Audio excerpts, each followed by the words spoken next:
why do we often fall in love with people who are similar to us? I mean, it literally dictates who we text back, who we date, and ultimately who we build our lives with.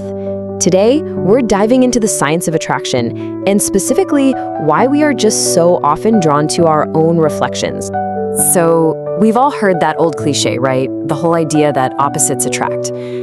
But, when we actually sit down and look at the data, the reality of human connection is just quite different.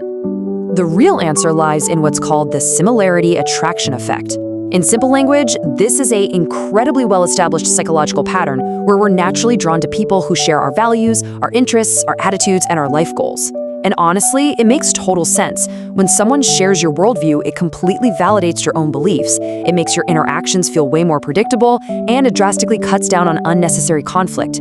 Basically, having those shared traits just makes relationships feel easier because you naturally understand each other better right out of the gate. And hey, this isn't just some trendy new theory.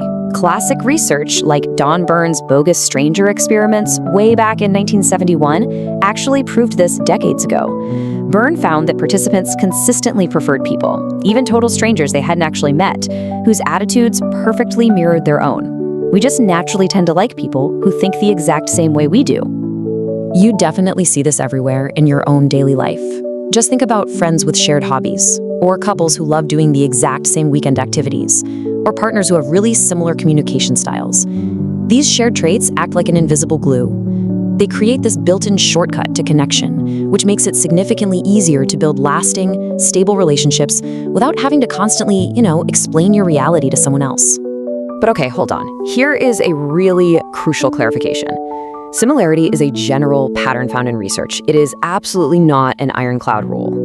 We really need to bust that myth that opposites always attract, but at the same time, we have to recognize that being identical to your partner is definitely not the goal.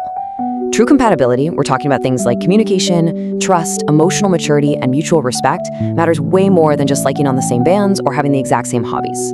In fact, some of the absolute most successful relationships out there involve people with important differences that actively complement each other.